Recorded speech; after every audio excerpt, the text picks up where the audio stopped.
understand what I'm saying. Who don't need? You know, my dad is a king. You understand? So I was born and brought up over there. You know, in the United States. So, yeah. I just flew in. You know. Yeah. You just flew. Yeah, I mean like flew in. Like I came back. You know? Oh. Yeah. No. Thank you. I don't understand, but I came to eat. Oh. Yeah, like I want to eat food, you know? Like I want to have that fufu. Fufu. Let me go fufu. I don't bancha. I want to have bancha. I don't want to have bancha. You could have somebody die. Food is ready. How do you know your mother? Yeah, food is ready. I want to more. Bro, I said I didn't talk about something like a fufu or whatever. I said I want that fufu, you know, like I ate it back then in the US, you know, like I bought it $10,000, bro. And you telling me that I want that fufu something like there's a way to spell it. You have the A with a K and the P and the U, bro. AKP. Yeah, apple. Damn, that's what you know I did. All these are, you know, yeah, you get me that, you know. I'm okay, I won't even come. As if she became. I got a baby, I walk on America. Ask what you got, America. I don't know what. Hello, Faithful. Soup, what? Hello, Fago. I mean, can I get the sour soup? Sour soup. I did show Febroka. Okay, go feature. Some sour soup. I said I want the sour soup. Sour soup. I was facing another day. Oh, yeah, we're Febroka. And what the sour soup? That's what you guys call it, like offense, Sarah. Damn you, bro. You got me. Damn, man, you boys can be so funny, man. I hear how you guys think every time, you know. You prepare like I see you don't hear me, but I know you hear me, bro. I know. You gave me the soup, man. I can mess up my catching. I'm calling in and give me the woman going to start the soup. Eh? You need something? Look, I have some sir. Yeah, you put it. They put it inside. Yeah, you put it. I like that meat. Today we're going. Yeah, bro. Ew. Man, is that a food? I'm gonna drink this one. What's the problem, bro? Why are you bringing all these stuffs one by one? Don't you have a tray?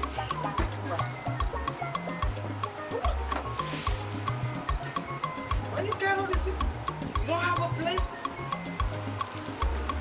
Can be that like him now. Amazing, this stuff like, you know, like, I don't know why your own fufu is not that colored white, but I know this is a packaging, man. Damn! You know, I love Africa, man. Oh, damn, man, I'm fucking hungry. I'm so hungry, man. I'm so, Damn!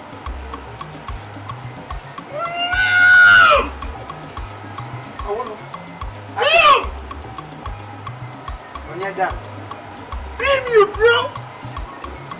You pack out of the bag of salt and put in your soup? Salt. Here's our point here. I'm a salt, bro.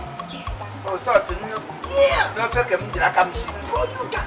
From you, put you that salt. Let's salt on you. What the? Why you dip your fury hands inside my soup, man? Like a woman from Jackamsio, that gets a family product. Get some unknown, man. What come learn here?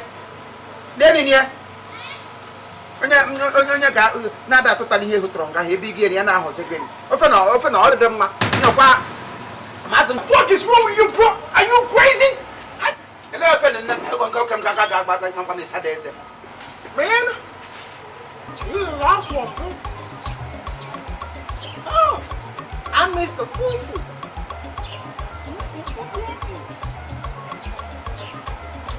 You know Tupac? I met that nigga, man. Damn! Damn, bro! Damn!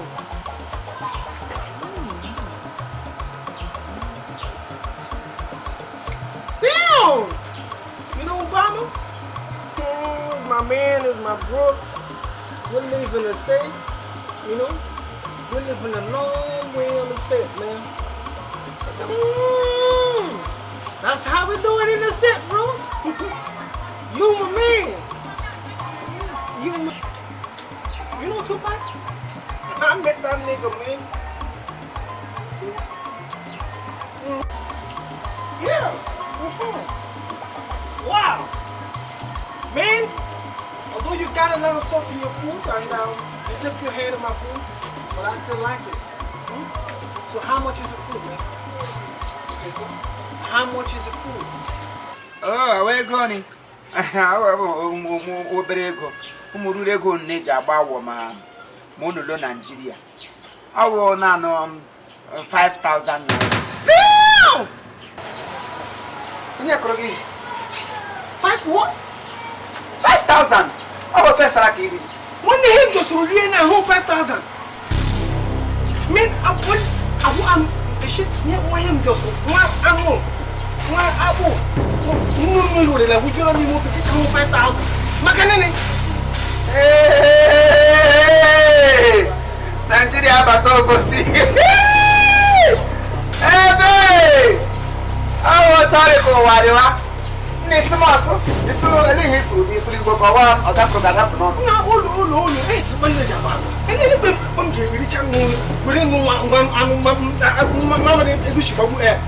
they let me move it. We wouldn't know. Would you let me move about 5,000? What can it? Hey, American wonder. Hey, I'm a lie. Oh, you want that banana? Hey, one more. But he didn't not do word about it. Yeah, walk up on here, do word. No do word about it. You must for your little time. You don't got the dear man. You don't do that. Near there. And I'm singing on. No. Bag of salt. Here a bag of salt. What we are somebody that can make a canary. Here a bag of salt. You didn't know. You didn't know. Honey, level 5,000. My guy didn't go, but I got to come and say, I have American on. Or Mr. Palibo. I'll sack I have to have a man. I'm going to go here on it. I'm going to get I tell them, John. What am I about? I tell them, John. Did you see the one? What corner is the election? It will be when you come. Oh, I will now. He and they make a cup over here to nice or knowing him. I'm calling this says you know. Macawata, Ibrahim, but we don't do for. I get go for. For cutting, who might see better now, what they have to compare on your child. But you're never in Nigeria, they are a spell or they are. Yeah, we are there at time. You want to walk up in body and get member of Fofo. Who will just want to walk and form one become? When the show, come on now. Young Jinga, 400. Everywhere gave you. It's 400 rats. Ambulance to give you gas. Look at the one day, I'm to buy. I'm a 7 pack. Obama, how will family Obama? Obama and Pama one day. And I hear Bush, call her. Bush, where what? Leave me a kind of that you'll stop by. So they go. Damn. Okay, they go in our home Obama. What them? Them got back from Monaco. I took my have about the Monaco give one manana. You may go. Mom, when you come on, you never become. I thought it in the show. Are you happy? It's a couple. Fufu money, what? Okay, you. Go on, man. I'm listening. I am listening. I'm not under the come. I'm not listening. How we can I am listening.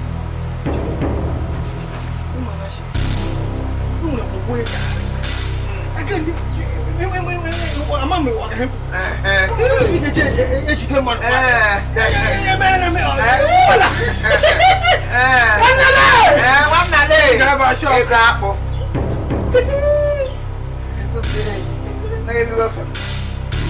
now the charity organization. I know they run charity here. They come, feed them, come, gap, my penny, not to quarter them that would be that I come. They may come.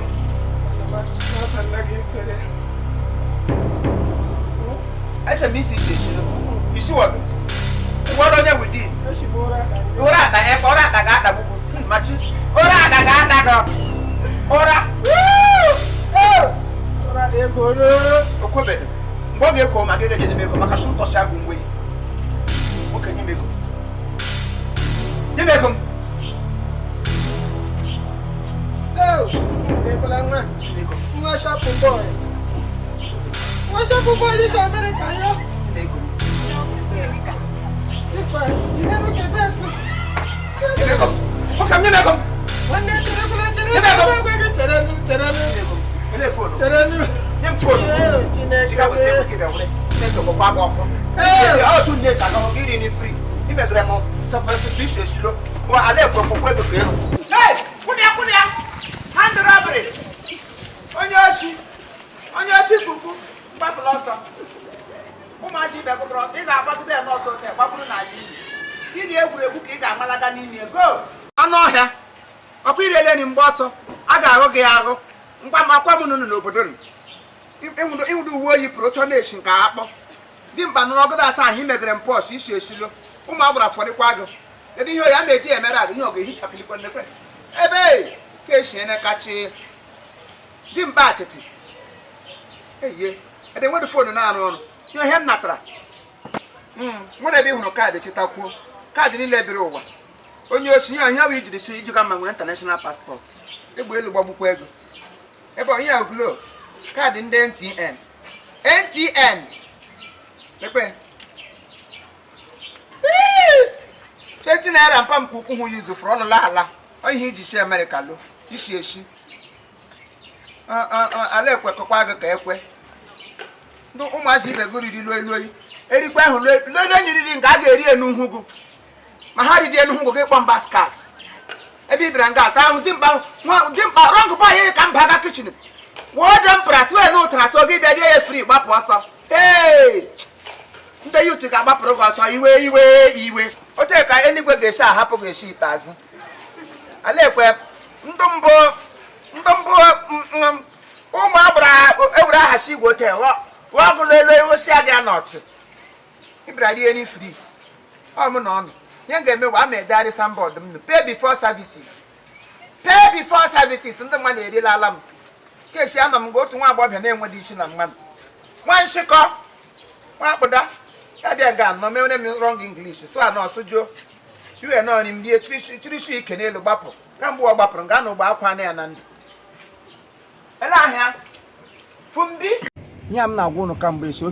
This is the banner, this is the invitation, this is the church. I am live at the St. Teresa's Catholic Church in Mbato Parish, where it will be happening on the 1st of January. You can't afford to miss this wonderful show. I pray God will bring you back safely, God will bring your family back safely, and you will be here live and direct in good health to celebrate with me. Come and put me on top of the world, like I said before. Thank you very much. Chief Imo Music launching is going to be great. All these wonderful people you are seeing here, they are going to be there.